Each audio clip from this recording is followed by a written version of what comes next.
우리가 디모데 전서, 디모데 후서 이렇게 이제 성경을 보게 되는데, 오늘 본문에는 성도들의 영적인 생활, 신앙 생활에 대한 측면이 많이 언급이 됩니다.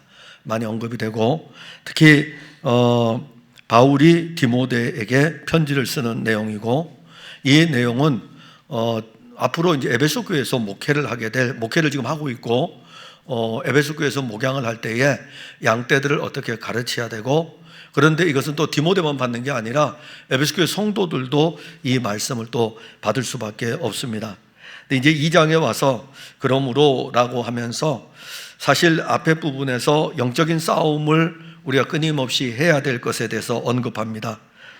디모데에게 1장 18절에 보면, 아들 디모데야, 내가 내게 이 교훈으로서 명하노니 전에 너를 지도한 예언을 따라 그것으로 선한 싸움을 싸우며. 그런데 이제 20절에 가게 되면 이 영적 싸움에서 이탈된 후메네오와 알렉산더가 있고, 그들을 사탄에게 내어준 것, 즉 다시 말하면 교회에서 출교를 시킨 것입니다. 그러니까 교회를 어지럽게 하기 때문에 교회에서 출교를 시켰어요. 그래서 초기의 기독교 공동체가 얼마나 이게 그리스도의 이 공동체로서 영적인 이 생명력의 결속이 대단했냐 하면은 교회 공동체라는 이 공동체 안에 들어와서 세례와 성찬에 참여하는 것은 지금 우리가 생각하는 것 이상입니다.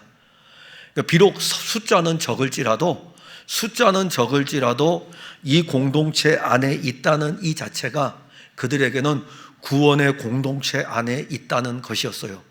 그리고 여기에서 이탈이 되게 되면은 구원에서 이탈됐을 정도로 그렇게까지 그들의 교회관은 그랬습니다. 그런데 이런 이 교회관이 중세에 이어져요. 중세에 이어지다 보니까는 중세에서 교황과 황제가 이런 권력 다툼을 벌일 적에 교황이 사용했던 무기 중에 하나가 뭐냐면은 성찬에 참여하지 못하도록 하는 겁니다. 그럼 황제는요, 그 어떤 세상의 권력을 가지고 있어도 교회 공동체가 집행하고 있는 성찬에 참여하지 못하는 이 자체로 인해 가지고 황제들이 교황 앞에 굴복하는 일들도 일어나게 됩니다. 그만큼 교회 공동체에서 출교를 당한다라고 했을 때에는 어떤 의미냐면은 구원에서 이탈된다라고 하는 그런 영적인 상태입니다. 오늘날은 안 그렇잖아요. 오늘날은 뭐가 내가 이 교회 다니다가 마음에 안 들면 저 교회 가면 되고 그러하잖아요. 그렇지 않습니다. 초기 교회 공동체는요, 딱 그렇게 정해져 있는 어떤 영적인 룰이 있었습니다. 그래서 후메네오와 알렉산더가 있었는데 사탄에게 내어주었다는 것은 교회에서 출교를 시켰다는 거예요. 출교를 시키면 복음을 받을 데가 없어요. 어디 교회 갈 수가 없습니다. 우리가 예전에 한국 교회의 좋은 점 중에 하나가 어느 교회를 가든지 간에 교회를 자기가 옮겨갈 때에는 이명증서를 써주게 되죠. 그 이명증서에는 그 사람의 그 모든 것들이 다 들어있어요. 다 들어있고, 그 다음에 거기에는 이분이 왜 이명을 가는지에 대한 내용도 적혀 있습니다. 그리고 그걸 가지고 가서 교회 공동체에 가서 담임 목회자에게 주면 당회가 그 이명 증서를 보는 거예요. 이 사람을 받을지 안 받을지. 만약에 교회가 받지 않으면요, 그 사람은 교회 갈 데가 없어요. 왜 안 받을까요? 범죄한 일이 없는 이상, 교회로부터 치리를 받지 않는 이상은 교회는 받게 돼 있어요. 근데 치리건들이 거기에 들어있으면은 받지 않게 되죠. 그만큼 교회에 질서가 있었습니다. 근데 지금은 이제 그 질서가 무너진 상태죠. 자, 아무튼 초기 기독교 공동체는 그러했습니다. 자, 이런 과정 속에서 이제 2장에 와서 그러므로 내가 첫째로 권한다. 자, 이제 교회는 이런 일들이 있는데 어떤 경우 선한 싸움을 싸워야 되지만은 후메네오와 알렉산더 같은 이런 사람들도 있고, 그래서 이제 그들에게 첫 번째로 권면하는 것이 뭐냐면은 기도입니다. 첫 번째로 권면하는 것이 기도예요. 그만큼 영적 생활에 여러분들이 할 수 있는 것은 기도라는 것입니다.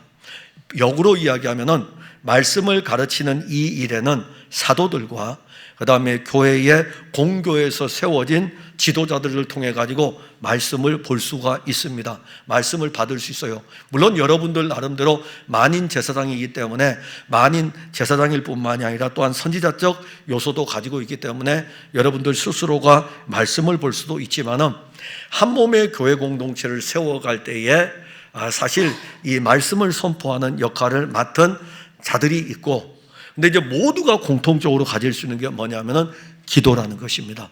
그는 디모데도 가져야 되고 에베소 교회 성도들도 가져야 되는데, 이 모든 사람을 위하여 기도에 대해서 4가지를 언급합니다. 간구와 기도와 도고와 감사. 이 말씀은 한 면에서 보면은 하나예요. 하나이지만은 이걸 이렇게 왜 성령은 이렇게 4개로 나누어 놓았을까? 간구와 기도, 간구, 간절한 청원이죠. 이 간절한 청원인데, 사람들은 교회 생활을 하게 되면은 교회는 여러 간절한 청원들을 드릴 수밖에 없는 요소들이 있습니다. 왜 그러냐면은 지금 앞에 우리가 언급됐듯이 선한 싸움을 싸워야 되는 것도 있지만은 또 한면에서는 교회 공동체 안에 후메네오와 알렉산더 같은 세력들이 있어서 교회 공동체를 허물려고 하는 세력도 있다는 것입니다. 그래서 이런 부분 때문에 교회 공동체는 기도를 통해 가지고, 즉 하나님의 뜻을 구하기 위해서 간절하게 청원을 하는 것들이 필요한 것입니다. 그 다음에 또 나온 게 기도예요. 이 기도라고 하는 것은 어떤 의미냐, 간절한 의미가 간구라면 기도라고 하는 이 자체는요, 하나님의 뜻을 구하는 것입니다. 즉, 이 에베소 교회로 이야기하면은 에베소 교회를 향한 하나님의 뜻은 어디에 있는가 라고 했을 때에 그 부분을 하나님의 뜻을 구하는 게 기도이고, 여기 하나 더 나아가면은 도고라는 것이 나옵니다. 도고라고 하는 것은 교제의 의미예요. 근데 교제의 의미인데, 이게 어떤 교제냐면은 사회적인 관계의 교제를 이야기합니다. 근데 이 사회적인 관계의 이 교제가 어떤 교제냐면은 기도의 측면에 오게 되면은 하나님과의 교제를 통하여 가지고 즉 하나님과, 사회적인 교제예요. 옆에 사람이죠. 그럼 이 옆에 사람을 위해서 하나님과의 교제로 연결시키는 거. 그래서 이제 이렇게 이야기하죠. 다른 사람을 위해서 기도해 주는 거. 이걸 도고라 그러는데, 원래 의미는 다른 사람을 위해 그냥 기도해 주는 게 아니라 이 다른 사람이 하나님과 교제를 나누도록 기도해 주는 것입니다. 다른 사람이. 그러니까 우리가 주변에 있는 사람들이 하나님과 교제를 나누도록 기도하는 것을 도고라, 이렇게 이야기를 합니다. 그래서 간구와 기도와 도고, 이것을 통해서 기도의 마지막은 당연히 감사합니다. 하나님께서 이루실 일들이기 때문에. 근데 이것을 권면하면서 모든 사람을 위하여 이런 것들을 해야 됩니다. 그러니까 기도 생활을 자기 자신을 위해서도 해야 되지만은 모든 사람을 위해서, 에베소 교회 성도들을 위해서도 해야 되고, 뒤에 가서 2절에 가게 되면은 심지어 하나님을 알지 못하는 임금들과 높은 지위에 있는 모든 사람, 즉 권세자들, 권력자들, 그들을 위해서도 기도해야 된다라고 표현하고 있고, 왜 그러면 그들을 위해서도 기도해야 될까? 우리는 흔히 공동체 안에 있으면 이 공동체에 속한 성도들끼리 이렇게 기도만 하면 될 줄 알았는데, 보니까 이 기도의 폭이 굉장히 넓습니다. 왜 권력자들을 위해서 왜 기도해야 될까? 2절 하반절에 가게 되면은 우리가 모든 경건과 단정함으로 고요하고 평안한 생활을 하려 함이라. 자, 그러면 이 편지를 쓸 때에 교회가 어떠한가를 알 수 있죠. 교회는 권력자들에 의해서 보이지 않게 박해를 받고 있는 것입니다. 자, AD 이미 예수님이 승천하시고 나서 사도들에 의해서 복음이 전해질 적에 유대 예루살렘에서도 박해가 일어났어요. 그래서 예루살렘에서 박해가 일어날 때에 흩어진 그 그리스도인들이 가는 곳마다 복음을 전해서 교회가 세워졌습니다. 그런데 사도행전에 쭉 보게 되면 그냥 흘러가는 흐름을 보더라도 안디옥에 이르렀을 때에 안디옥에서는 사람들이 기독교인들을 얼마나 멸시했냐면은 그리스도인이라고 이렇게 부르면서 멸시까지 하게 됩니다. 로마 제국은 아직 기독교 박해를 시작도 안 했어요. 시작도 안 했지만은 이미 흩어진 유대인들에 의해서 기독교는 박해를 받고 있었고, 지역의 상황에 따라서 박해를 받고 있었고, 조금 더 시간이 흐르게 되면은 이제는 통치자들, 권력자들이 개입이 돼서 기독교를 박해하는 일들이 일어나는데, 디모데 전서를 우리가 기록할 때 보면은 곧 있으면은 네로 황제에 의해서 박해령이 시행이 될 거거든요.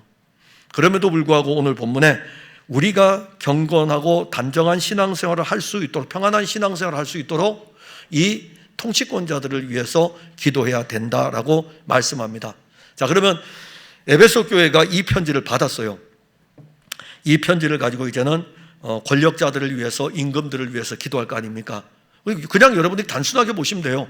자, 그러면 기도하고 나면은 1년, 2년 정도 지나게 되면 로마 제국에 기독교 박해령이 내립니다.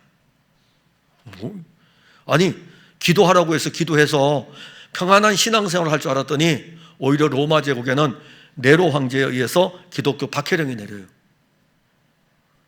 아니, 그러면은 이 말씀하고 우리가 평안하게 신앙생활을 하도록 하기 위해서 기도하는 것인데 어떻게 박해가 일어날 수 있을까? 근데 그 사건만 보면 안 돼요. 이 기도는 오늘 우리에게까지 주어졌기 때문에 바울이 디모데에게 편지를 쓸 뿐만이 아니라 에베소 교회 성도들이 그렇게 해야 되고, 그리고 그들에게서 그치는 것이 아니라 시간이 흘러가도 그들은 그 후세대가 예수를 영접했을 때에 그들도 이 일을 가지고 끊임없이 기도하는 것입니다. 그러면 기독교 박해가 로마 제국에서는 약 250년간 진행이 되거든요. 네로 황제로부터 시작해서 황제에 의해서 기독교 박해령이 내릴 때 약 250년 동안 기독교 박해가 있고, 더러는 로마의 황제들 가운데서 기독교 박해를 중지하는 왕도 있어요. 그러나 통상적으로 네로 황제부터 시작해서 디오클레티아누스 황제까지 약 250년의 시간입니다. 끊임없이 박해를 하게 돼요. 그 기독교 박해 250년 생각해 보세요. 그 250년이면 그 어간에 태어난 사람 중에 박해를 받는 사람은요, 한 번도 이 왕의 통치권에 의해 가지고 기독교인으로서 편안하게 예배드릴 수 있는 사람은 얼마 없었다는 것입니다. 그럼에도 불구하고 기도해야 된다는 것이죠. 그리고 이러한 기도는 결국 AD 313년에 로마 제국이 기독교를 공인함으로 인해 가지고 로마 제국에서 기독교를 공식 종교로 인정한 때가 AD 313년이고, 그리고 신앙인들은 이전에 몰수되었던 재산도 다시 되찾고 교회 활동을 할 수 있게 됩니다. 자, 그럼 역사는 쭉 흘러와요. 끊임없이 흘러오는데, 임금들을 위해서, 높은 지위에 있는 사람들을 위해서 우리가 간구와 기도와 도고와 감사의 기도를 드리는 것은 마땅히 성도로서 해야 될 일입니다. 여러분들의 기도의 처소에서 이러한 기도를 늘 해야 되고, 또 하나 3절에 보면 이것이 우리 구주 하나님 앞에 선하고 받으실 만한 것이니, 즉 우리가 사는 이 사회, 우리가 속한 이 땅, 이 민족, 통치자들을 위해서 기도하는 것은 하나님 앞에서 아름다운 것입니다. 받으실 만한 것입니다. 기도에 그러면 나를 위해서 기도하는 거, 내 교회를 위해서 기도하는 거, 가족을 위해서 기도하는 것에서 기도의 넓이가 넓어지는 것을 알 수 있고, 왜 하나님이 이렇게 기도하기를 원하시냐면은 4절에 하나님은 모든 사람이 구원을 받으며, 즉 임금들과 높은 사람들도 구원받기를 원하시는 것입니다. 모든 사람이라고 했을 때에는 온 세상 모든 사람이 아니고 창세전에 영생을 주기로 작정된 모든 사람들이 그리스도를 알지 못하기 때문에 그들에게 그리스도를 증거해야 되고, 그래서 그들도 구원에 이르기를 원하여서 하나님은 기도하기를 요청하는 것입니다. 그러니까 우리가 어찌 알겠습니까? 통치자들이 구원에 이를 줄 누가 알고, 그리고 또 왕들이 구원에 이를 줄 누가 알겠습니까? 그래서 우리가 할 수 있는 일은 기도하는 일인 것입니다. 그러니까 여러분들 가정에 여러분들의 자녀로의 문제로 애타할 때에 그 자녀를 위해서, 또 여러분들의 가족 중에 구원을 얻어야 될 자녀가 있다면은 여러분들이 할 수 있는 일은 딱 하나입니다. 기도하는 일이에요. 그러니까 우리는 기도라고 하는 이것을 얼마나 중요하게 여겨야 되는지, 또 그리고 기도의 효력이 어떠한지 저는 여러분들에게 물어보고 싶어요. 여러분들은 기도의 효력을 얼마나 믿고 있습니까? 기도의 효력을. 기도의 효력을 알지 못하면은 기도를 못하죠. 근데 기도의 효력을 알게 되면 기도하게 돼 있어요. 기도가 얼마나 대단하다는 것을. 근데 이 기도는 하나님을 향해서 하는 기도이기 때문에 하나님 아버지께서 이 기도를 통해서 하나님의 일을 이루시는 것입니다. 그러니까 사실 이 부분은 통치자들, 임금들, 이런 사람들 절대로 구원에 이를 수 없을 것 같잖아요. 그런데 이러한 초기 기독교 공동체의 기도가 AD 313년에는 콘스탄티누스 황제, 그 다음에 AD 391년에는 데오도시우스 황제, 기독교가 국교로 선언할 수 있도록 황제가 그렇게 복음을 받을 수 있는 것은 교회들이 황제를 위해서 끊임없이 기도하기 때문이죠. 그럼 이제 여러분들은 여러분들의 가족을 구원하기 위해서 하나님이 일하시도록 하는 거예요. 하나님이 일하시도록 하는 게 뭐냐면은 기도인 것입니다. 우리 할 수 없잖아요. 아니 이제 아이들 머리 크면 안 돼요. 어렸을 때는 주일학교 데려다니고 이러면은 아이들이 아직 부모가 무서우니까는 다니지만 이제 청년이 되게 되면 군대만 갔다 오더라도요, 벌써 애들은요, 남자아이들은 군대만 갔다 오면 이미 벌써 달라요. 그 아이들 교회 가라고 하면 안 듣습니다. 안 들어요. 언제 듣는 줄 아십니까? 이제 그대로 그냥 두면은, 여러분들이 기도의 효력을 알지 못하고 그냥 그대로 두게 되면은 여러분들 세상 떠날 때 이제 정말, 왜냐하면 내가 마지막으로 유언할게, 내가 정말 너희들에게 부탁할게, 너희들 교회를 다니면 좋겠다, 예수를 믿으면 좋겠다. 그러면 이제 유언이니까 가야죠, 뭐. 유언이니까. 그런데 그 이전에 여러분들을 통해서 하나님이 하게 하시는 일이 있는데 기도입니다. 기도의 효력을 아시면 돼요. 하나님은 그 일을 아시는데 이 기도를 통해서 모든 사람이 구원을 받으며, 또 하나는 진리를 아는 데 이르기를 원한다. 하나님이 원하시는 거예요. 모든 사람이 구원받기를 원하는 것과 그 사람들이 진리를 아는 데 이르기를 원하는 것이 하나님의 뜻입니다. 그 하나님이 원하는 거예요. 근데 하나님이 원하는 것인데, 그 하나님이 원하는 것을 하나님이 이렇게 그냥 주면은 좋은데, 인간들의 타락한 본성은 이걸 안 받는다니까요. 안 받아요. 하나님의 선물인 하나님의 아들을 거절해요. 자꾸 이 놀라운 선물을 인간의 본성으로는 자꾸 거절하는 게 본성입니다. 그러니까 우리는 아담과 하와의 그 본성을 가지고 있기 때문에 하나님을 거역하는 본성 아래서 살아요. 근데 이 거역하는 본성을 바꿀 수 있는 것은 우리에게 기도의 효력에 대해서 말씀했고, 이 기도를 통해 가지고 하나님이 원하는 것은 그들이 진리를 아는데 원하는데, 그 진리를 아는 데까지는 어떤 것이냐면은 5절에 보면은 하나님은 한 분이시요 또 하나님과 사람 사이에 중보자도 한 분이시니 곧 사람이신 그리스도 예수라. 즉 하나님이 정말 진리를 아는데 원하는 이것은 어떤 걸 원하냐면은, 하나님께서 그의 아들 그리스도를 보내셨는데 이 아들이 중보자라는 것입니다. 그거를 알기를 원하셔요. 그러면 우리의 기도가 어떤 기도가 되어야 되는지 알죠.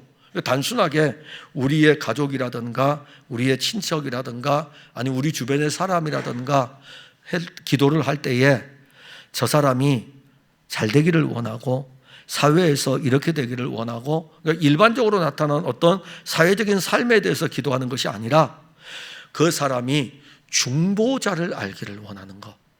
그러니까 하나님과 사람 사이의 중보자는 한 분이신데 하나님의 아들 그리스도 예수, 그분이 중보자예요.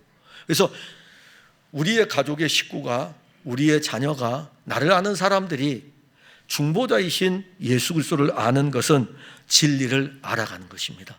중보자에 대해서.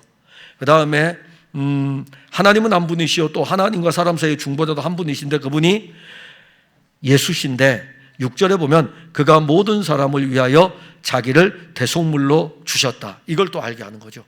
중보자이신 하나님의 아들 예수를 알기를 원하는 것. 그 다음에 또 더 나아가게 되면은 기약이 이르러 주신 증거니라. 하나님의 약속대로 주신 것이다. 자, 그러면 진리를 아는데 이르기를 원하는, 진리를 안다, 진리, 참, 여기까지 이르는 데에는 중보자를 알고 중보자가 우리의 대속물이고 이것은 하나님의 약속대로 주어진 것이고, 이게 바로 진리를 아는 것입니다. 이게 진리를 아는 거예요. 그러니까 진리를 안다는 것은 그리스도를 아는 거예요. 예수 그리스도가 누구인지, 예수 그리스도가 중보자이고 예수 그리스도가 대속물이 되셨고 예수 그리스도는 약속대로 오셨고, 이게 진리를 아는 거예요. 그러니까 교회를 다니면서 진리를 알아야 돼요. 진리를.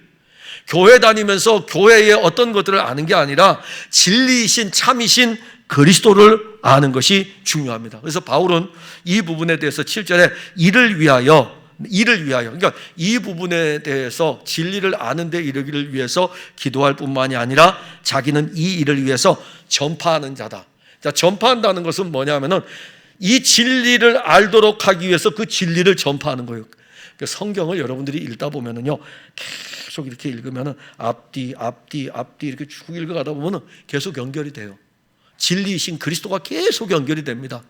지금 오늘 본문도 보세요. 자, 여러분들 기도해야 됩니다. 왜 기도해야 됩니까? 이 기도의 효력을 안다면은 이 기도를 통해 가지고 사람들이 진리를 아는 데까지 가야 됩니다. 이 진리는 누구냐면은 중보자이신 하나님의 아들 그리스도 예수이시고 이분이 우리의 대속물이 되셨고 약속대로 오셨습니다. 계속 끊임없이 이걸 그리고 그걸 가지고 또 뭐합니까? 내가 전파한다 이겁니다. 내가 이걸 가르친다 이거죠. 설교자들도 마찬가지예요. 설교자들도 왜 끊임없이 그리스도 예수를 전파하고, 이 전파할 뿐만이 아니라 성도들이 그리스도 예수를 또 전파하는 이 그리스도 예수를 알도록 하는 것은 구원에 이르는 일이기 때문에 그러한 것입니다. 사실 교회를 다니는 궁극적인 목적은 구원이에요. 오늘 2장 15절에서도 구원을 얻으리라라고 말씀이 나옵니다. 구원에 대한 부분이죠. 사도로 부름을 받아서 이 일을 하고, 그리고 또 믿음과 진리 안에서 내가 이방인의 스승이 되었다. 자, 믿음 안에서 이방인의 스승이요, 진리 안에서 이방인의 스승이 됐다는 것은 나는 이방인의 사도로 에베소 교회에서도 사역하고 나는 유대인의 사도가 아니고 이방인들에게, 하나님을 알지 못하는 자들에게 하나님이 그들을 사랑하신다는 것과 하나님이 그들을 구원하셨다는 이 일에 대해서 하나님의 아들 예수가 이 땅에 왔고 그분이 중보자였고 대속물이 되셨고 약속대로 오신 그분에 대해서 나는 내가 믿는 이 믿음 안에서 이것을 가르치는 것이고, 나는 그분 안에, 진리 안에 있으니까 그분 안에서 나는 이것을 전파하는 것이라고 말씀합니다. 교회는 끊임없이 복음이신 그리스도 예수가 증거되어져 가지고 교회를 세워가는 거죠. 그러니까 에베소 교회를 지금 세우는 이 일, 디모데가 젊은 나이거든요. 아주 젊어요. 그러니까 젊은 나이기 때문에 사실 교회가 업신여길 수도 있어요. 장로회에서 디모데가 안수를 받았는데 우리가 흔히 그러잖아요. 아이고 저 젊은 목회자가 뭘 하겠어, 뭘 알겠어. 예. 그런데 그 젊은 목회자에게 강력한 그리스도가 있다니까요. 여러분, 우리는 접근할 때 그러죠. 아이고 저 젊은 목회자가 목회의 경력도 없는데 뭘 하겠어. 그건 여러분들의 생각이에요. 그 젊은 목회자가 가지고 있는 것은 그리스도 예수입니다. 디모데가 젊은 목회자이지만은 그가 이 에베소 교회의 장로들과 에베소 교회 성도들이 3년 동안 바울로부터 말씀을 받고 3년 동안 바울로부터 아주 신앙 교육을 잘 받았으니까는 얼마나 대단하겠습니까? 근데 바울이 떠나고 나서 젊은 이 디모데가 후임 사역자로 세워졌을 적에 오죽하면 바울이 디모데에게 편지 쓸 때에 내 연소함을 업신여기지 말게 하라. 네가 장로회에서 안수 받았을 때에 받은 것과 그리고 내 연소함을 네가 나이가 어리지만은 너는 나이는 어릴 수 있어도 네가 가진 강력한 무기는 하나님의 아들 그리스도 예수니까. 그럼 사실 목회자의 가장 강력한 무기는 뭔지 아셔요? 예수 그리스도의 복음밖에 없어요. 이게 복음이 가장 강력한 무기고, 마찬가지로 교회의 가장 강력한 무기는 예수 그리스도입니다. 어떤 일이 있어도 복음이신 예수 그리스도예요. 그러니까 우리 이제 후배들이 저한테 물어요. 우리가 합병을 했잖아요, 그죠? 합병을 했을 적에 목사님, 합병을 하면은 교회가 잘 안 되는데요. 대부분이 저한테 그랬어요. 왜 어떻게 사역했습니까? 제가 이 합병을 하면서 실질적으로 기도했던 것은 하나입니다. 예수님, 저는 모릅니다. 그냥 예수님만 전하겠습니다. 그리고 일은 예수님이 하십시오. 지금도 그래서 똑같아요. 지금도 예수님, 그분만 전해지고, 뭐 어때요? 이 교회든 저 교회든 이 교회도 예수님이 구원자이고 저 교회도 예수님이 구원자이고, 그리고 유대인과 이방인도 하나가 되게 하는 게 예수 그리스도의 복음인데, 심지어 우리 같은 한민족인데, 같은 민족인데 어찌 그 예수님이 그걸 못하겠습니까? 복음이신 그리스도밖에 없어요. 복음이신 그리스도. 그래서 바울도 이방인으로서 이방인들을 가르칠 때에, 이방인들에게 전파할 때에 내가 전하는 것은 믿음과 진리 안에서 전하는 것, 바로 구원자이신 그리스도에 대해서 전하는 것입니다.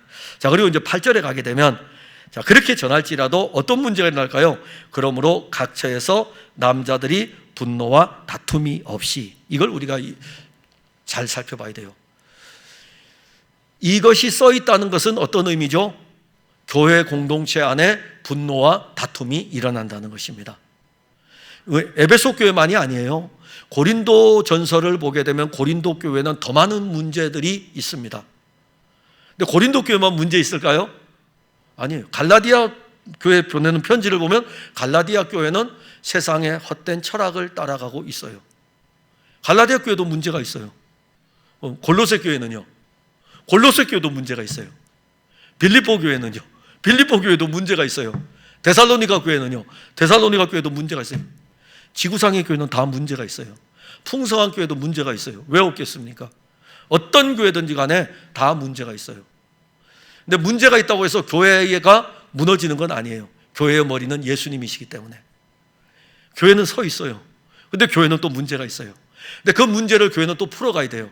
근데 풀어가는 답은 어디에 있냐면은 복음이신 그리스도가 교회를 붙들고 일하시는 거기밖에 없어요. 근데 오늘 여기 에베소 교회의 지도자에게 편지를 쓰면서 각처에서 남자들이 분노와 다툼이 없이, 즉 분노와 다툼들이 일어나고 있는 것을 이야기하고 있고, 이 분노와 다툼 속에서 해야 될 일이 뭐냐 하면은, 분노와 다툼이 일어나는 이런 현상에서 기도의 손을 잡는 것입니다. 자, 이 기도의 손을 이야기할 때 거룩한 손이라고 했어요. 거룩한 손. 세상 손을 이야기하는 것이 아닙니다. 자, 이 거룩한 손이라는 이 의미는 이런 손의 의미를 이야기하는 것이 아니에요. 영적으로 함께 손을 잡아야 된다. 영적으로 함께, 자, 분노와 다툼이 일어났는데 어떻게 거룩한 손을 들 수 있겠습니까? 여러분들에게는 분노와 다툼이 일어난 사람하고 손을 내밀어 악수할 수 있습니까? 어렵잖아요. 그게 우리의 본성이에요. 그게 우리의 본성인데, 이런 문제 앞에서 영적인 손이 우리에게 이제 작용을 해가지고 기도하기를 원한다. 결국 이 기도를 통해서 지금 앞에서 쭉 언급했죠. 기도가 어디까지, 기도의 효력을 이야기했고, 이 기도를 통해 가지고 복음이신 그리스도가 성도들 안에 이루어지고, 그럼 교회의 문제도 기도를 통해 가지고 복음이신 그리스도가 말씀을 통해 전해지면 여기에 기도가 함께 할 때에 분노와 다툼의 손들은 거룩한 손으로 함께 모여지게 되는 것입니다. 또 하나는 남자들에 대해서 이야기했고, 그 다음에 여자들에 대해서 나옵니다. 제가 여기서 좀 이따가 남자와 여자, 이거 지금 구분해, 여러분들이 볼 때에 이게 남자와 여자를 그러면 오늘날 구분해서 그렇게 접근해야 되느냐? 또 그건 아니에요. 그때 당시에 지금 이 구절에 보면 여자들도 단정하게 옷을 입으며 소박함과 정절로서 자기를 단장하고 따은 머리와 금이나 진주나 값진 옷으로 하지 말고, 그때 당시에 자유인, 즉 로마인들의 여자들은 자기의 겉모습을 치장하는 데 관심이 있었어요. 겉모습을 치장하는데, 근데 앞에 보게 되면은 단정하게 옷을 입고 소박함과 정절로서 자기를 단장한다는 것은 겉모습이 아닙니다. 속사람입니다. 그러니까 우리의 속사람이 단정하고 속사람에게 그리스도의 생명이 있으면은 겉모습의 화려함을 추구하지를 않게 됩니다. 그러니까 오늘날 교회에 다니는 사람들이 겉의 모습들을 자꾸 이야기하는 사람은 속이 비어있는 사람이에요. 속이 비어있기 때문에 자기 겉의 것을 자꾸 전해. 내 학벌은 어떠하고, 우리 집의 평수는 어떠하고, 우리 집의 자녀는 어떠하고, 심지어 그것도 부족해가지고요, 자기가 교제에 만났던 사람들에 대해서 내가 만나는 사람은 이러하고, 그래서 그가 만나는 사람이 만약에 사회적으로 유능한 사람이라 그러면 그 사람에 대해서 다 이야기합니다. 제가 얼마 전에 누구를 만났는데 한 사람이 변호사에 대해서 막 자기가 이제 알고 있는 변호사, 그래서 제가 그랬어요. 내한테 이야기하지 말라고. 나는 그가 만난 그분의 변호사하고 나하고는 아무 상관이 없어요. 근데 그분은 변호사에 대해서 계속 이야기하는 거예요. 왜 그럴까요? 나는 변호사도 이렇게 알고 있는 사람이다 이겁니다. 그 제가 웃으면서 딱 그랬어요. 나도 변호사를 아는데 그 변호사는 진짜예요. 그 변호사는 이만희를 교도소 가게 한 사람이라고. 왜냐하면 그분은 신천지에 있는 사람들을 빼내는 사람인데 변호사잖아요. 신천지에 있는 사람들이 피해를 볼 때에 이분이 무료 변론 다 해줘요. 그래서 이번에 이만희가 구속되는데 이분이 앞장서서, 자료를 다 가지고 있으니까 이분이 앞장서서 다 했던 거예요. 내가 그 한마디만 하고 말았어요. 그러니까 겉에 드러난 것들을 자랑하는 거죠. 내 옆에는 이런 사람들이 있고 이런 사람들이 있고, 더 이제 안으로 들어오면 우리 집은 뭐 이러고 우리 가문은 어떻고. 그게 바로 금이나 진주나 값진 옷으로 자기를 치장하는 것입니다. 정말 우리가 단정하게 찾아야 되는 것은 그리스도 예수로 우리가 딱 무장을 하게 되면은 겉에 있는, 속에는 그리스도 예수로 정말 값진 진주로 채워져 있고 겉으로 드러날 때는 굉장히 소박해요. 왜 소박하냐면은 10절에 가게 되면 그들을 통해서 나타나는 것이 선행이기 때문입니다. 그러니까 어떤 옷의 화려함이 아니라, 외형적인 화려함이 아니라 그들을 통해서 그리스도가 공급되는 사랑이 실천되기 때문입니다. 이것을 여자들에게 이야기하는 거죠. 당시의 교회 공동체의 여자들은 어떠해야 된다. 근데 초기 기독교 공동체의 여인들이 이런 신앙을 가지고 있었기 때문에 후에 로마인들이 로마 제국에서 예수를 믿는데 이 로마 제국이 기독교로 접근하는데 중요한 역할을 했던 게 바로 그리스도인의 삶이었던 것입니다.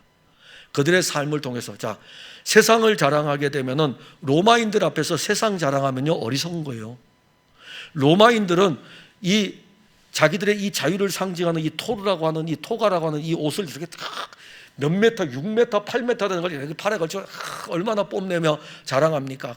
자기들 밑에 이 종들도 수없이 많은데, 그리고 그들은 얼마나 자유스러운데요. 근데 그들 앞에서 기독교인이 뭘 자랑하겠습니까? 이 사람들은요 세상에 부러울 것이 없는 사람들이에요. 근데 그리스도인들은 자랑하는 게 하나 있어요. 예수 그리스도.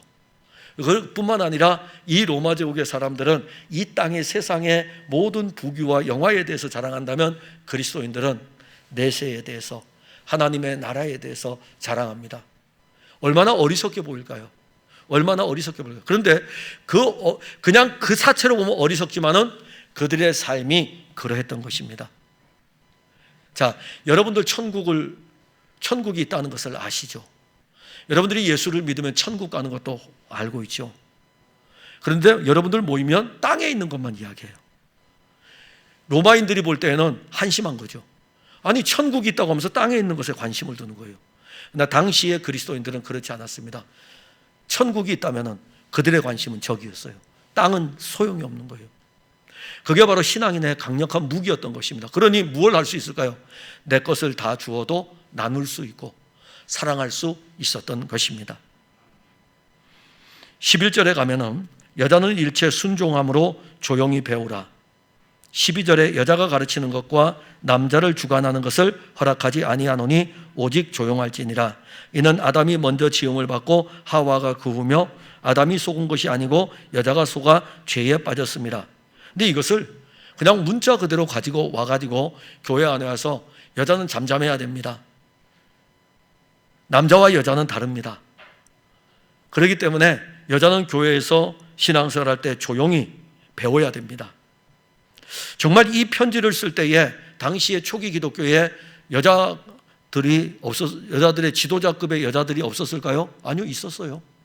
우리가 잘 아는 브리스길라, 고린도 교회의 중요한 인물이었죠. 그런데 이 브리스길라는 에베소 교회도 중요한 인물입니다. 그리고 또 하나는 바울이 로마서를 쓸 적에 그 자매 베베에 대해서도 언급을 합니다. 여인들의 이름이 나와요.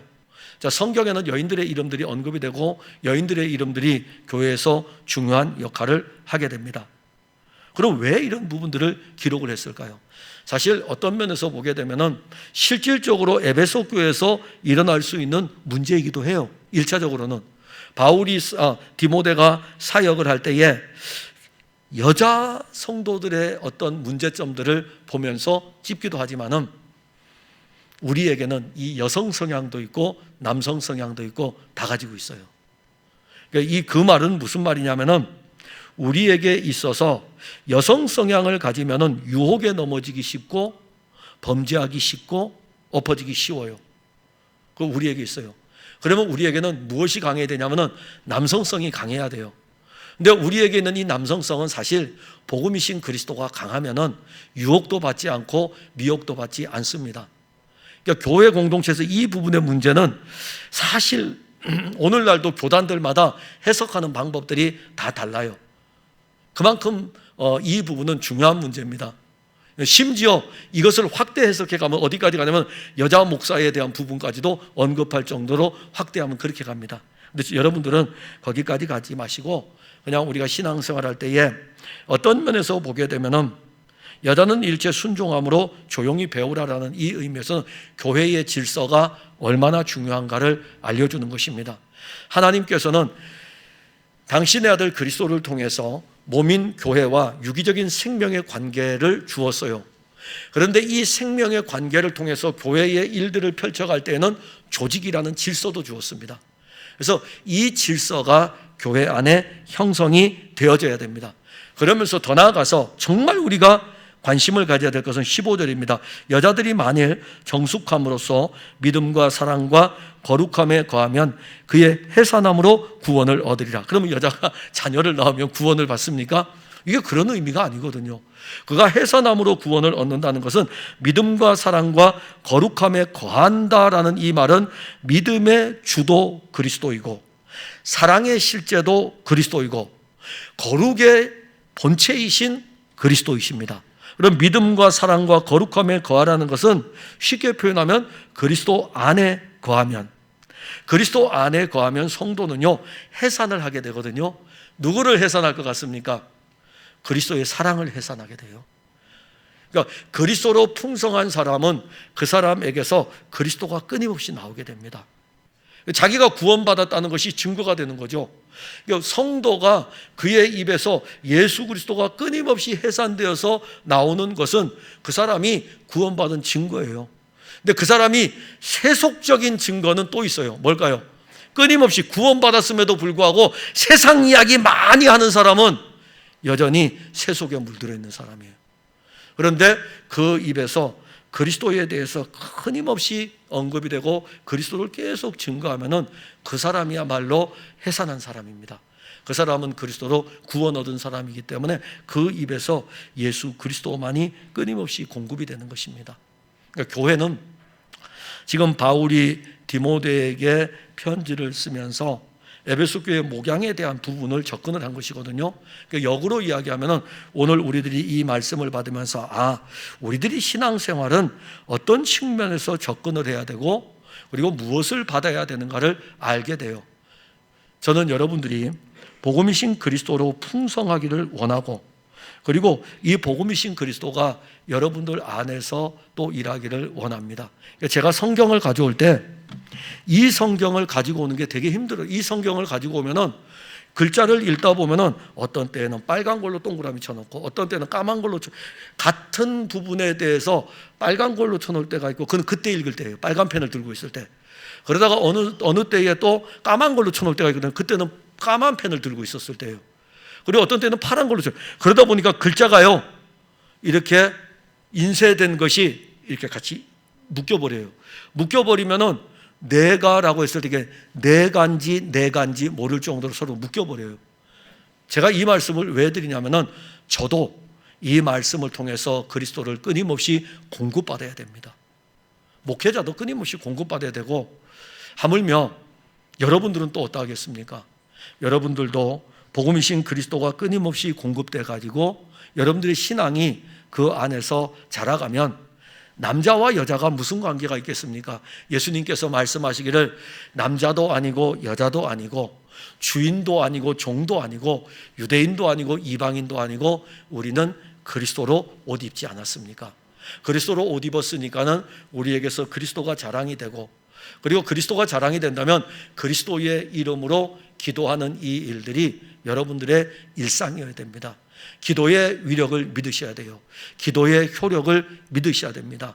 그리고 간구와 기도와 도고와 감사하는 일들이 여러분들의 신앙에서 또한 있기를 바라고, 특히 우리 오늘 이남전도회 회원 여러분, 오늘 이렇게 서 계신 이 모습들을 이렇게 볼 때에 든든하죠.